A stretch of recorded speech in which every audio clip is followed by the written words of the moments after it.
Xzibit reacts to the Kendrick Lamar Drake beef. Right. Okay. So, X, I gotta ask you. Okay. I'm gonna ask you to be as freely as you can. Mm-hmm. When this Drake and Kendrick thing first started, Drake is the biggest artist in the world. I believe Kendrick took a shot first, right? I believe, fuck the big three. Homie, this is not big, this is just big me. But Kendrick has been known for this. Mm-hmm. No, but they've been going back and forth. No, but remember, Kendrick went at the whole New York at one point. He was like, I'm Frank White. Fuck, I'm the king of New York, right? Like, caused this whole controversy. But this time, this is something kind of really, really, really, really different, right? Did you understand what Kendrick was doing from the beginning? Or this was something that, after you saw it, you was like, I think Kendrick Lamar is a very special individual. Right. I think he is a deep thinker. I think he is a big part of what is unifying and energizing the West Coast right now.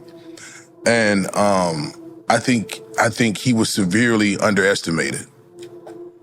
And when you look at the parable of David and Goliath, and you see, somebody who's, very, dismissive or very arrogant or very, feeling like, because Drake wasn't talking the way he's talking now at the beginning, but when Kendrick wasn't saying nothing, you know what I'm saying? It was just like, it was very funny. It was very poking holes, and he did the Tupac thing. Drop and give me 50. Yeah, doing the Tupac AI thing. Right. You talk about feeling disrespect. I mean, the whole coast, we love Tupac. Right. You know what I'm saying? The world loved Tupac. You know what I'm saying? God, you know what? I've never asked that question. So when Drake sampled, I want to say sampled or AI'd it, right? AI'd it. Right. So, because Kendrick's line was, you think the coast is going to let you disrespect Pac, nigga? I think that Oakland show might be your last stop, nigga. You telling me that that's how people really took it? Like, he took some liberties with that. And, look, dude, I got no dog in this fight. Yeah, no, I know. But none of us do. Yeah, but the West Coast is where I'm at, and that's what's up. You know what I'm saying? Right. And so Kendrick is definitely ruling the pack. You know what I'm saying? And he's setting the tone. Right. And so I just think that what we're seeing now is I ain't drinking a week. Hold on. What we're seeing now is the repercussions of stepping on somebody that you shouldn't have stepped to. Wow. You know what I'm saying? Like, they're not even in the same class. In my opinion, Drake should have just put out a fucking massive hit for the women and went on about his business.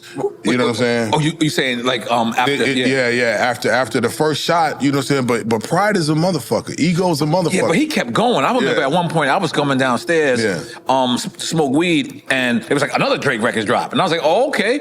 And I felt at that point, at that time, I felt Drake was being the bully. This is before Kendrick had dropped anything. I think a lot of people forget that time. Remember when he just kept dropping? Yeah, I mean, and the Chrysler 300 looked like a motherfucking Bentley until a real Bentley rolled up. You know what I'm saying? And you see that motherfucker. I'm not gonna lie, X. I knew Kendrick was ill. I knew Kendrick was the man. I knew Kendrick could hold it down. I didn't know Kendrick. I didn't know.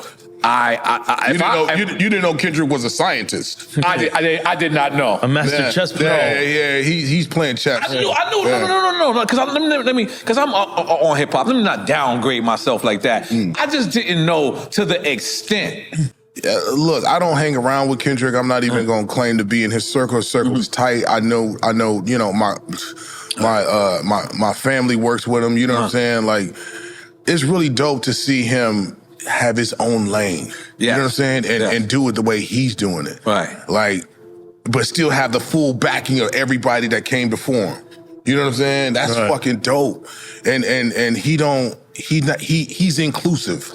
Right. You see some cats that's young and they come up and they just dismiss everybody. They gonna fuck that nigga, fuck him, fuck everybody, it's me, and all this shit. And I think that's what we saw. You know what I'm saying? Like Drake was, damn near #1 for a decade, if not more. You know what I'm saying? And he felt untouchable. So it's very dope to see,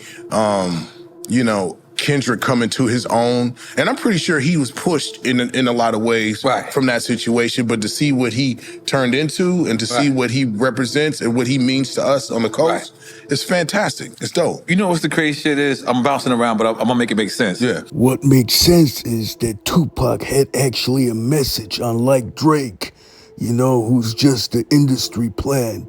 But Tupac, he had at least, even though he was a worldly person, he still had a message, though, that he conveyed to millions of people, which primarily was when he was in a good mood. It was about helping people. Remember, in an interview, Tupac said, if somebody has a lot of money, you should share it with the poor. And also, he always emphasized, you know, that once she gonna leave, that he gonna spark somebody's mind to change the world, you know? So he literally said that. Further, what is Drake rapping? Just about club, drinking, smoking, and having a lot of premature sex. That's what he's preaching, you know? But like I said, Tupac actually had a message. He was standing for something. And if you stand for something, you won't fall for anything. So he had principles that he stood behind, which is commendable. You know, a lot of these industry people, they don't stand behind no morals. Remember, they offered him a role in a movie, and he denied it because of his personal preferences, you know? So he wasn't doing stuff for money. He even was like shooting at some undercover cops to protect a woman, you know, because those guys were drunk. So he literally put his life on the line, you know, to protect people. So he was actually putting in work, you know, and he didn't have to. Actually, when he died, he didn't have much money, according to some sources, in his bank account.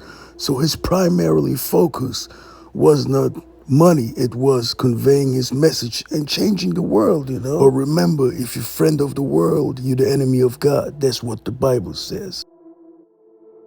The only man in the world who can do handstand push-ups with his fist on concrete.